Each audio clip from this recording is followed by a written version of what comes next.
លិនដែលខ្ញុំបានជួបគេងគិតស្រមៃរាល់យប់ក្នុងចិត្តបានស្កប់បើសិនមានភពជួបជាគូស្នេហ៍នាងល្អខ្លាំងណាស់ក្នុងโลกនេះមិនដែលឃើញទេ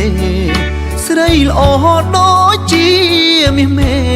ឲ្យបងលងស្នេហ៍ដល់ចិត្តមិនរួចបងជាយុវជនមកពីស្រុកឆ្ងាយអារម្មណ៍សែនរំភើបក្រៃមិននឹកស្មានឡើយប៉ៃលិនឆាតឆាយល្អដល់ថ្នាក់នឹងនាងជាពាក្យពិតចេញពីចិត្តដែលខ្ញុំបានដឹងរាល់ថ្ងៃមកមិនទន្ទឹងថាបានប្រលឹងមកថ្នាក់ថ្នមបីសូមលោកយាយយ៉ាតនៅខេត្តបៃលិនសូមលោកជួយដឹងថារូបខ្ញុំនឹងស្មោះស្ម័គ្រនឹងនាងទឹកចិត្តស្មោះសរ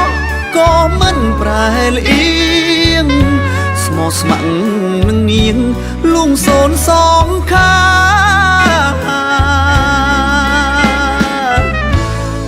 មាតុភូមិខ្មែរដ៏សែនមនោរម្យពេលនាងលែងព្រួយលែងយំព្រោះខ្មែរជួបជុំរស់បានសុខុមដល់រាបរៀងទៅខ្ញុំសែនត្រេកអរខ្មែរបវរផុតក្តីមកសៅព្រមស្នេហាបងទៅពើយើងនឹងរស់នៅសុខសាន្តរហូត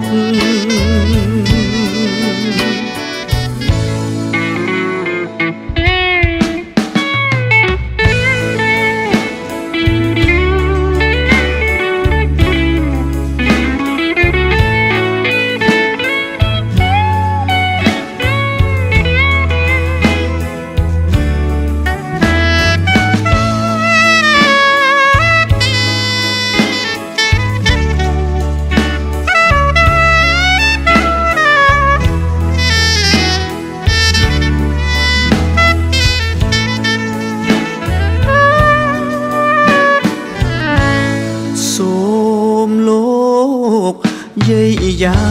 តនៅខេត្តបៃលិនសូមលោកជួយដឹងថារូបខ្ញុំនឹងស្មោះស្ម័គ្រនឹងនាងទឹកចិត្តស្មោះសរក៏មិនប្រែលអៀងស្មោះស្ម័គ្រនឹងនាងលួងសូនសងខា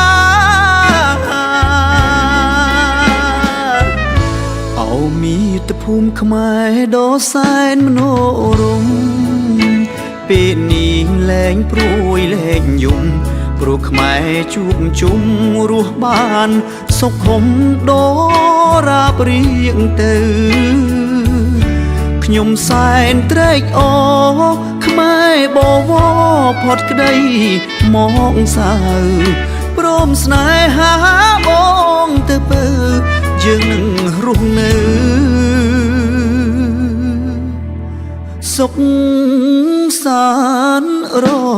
ហូត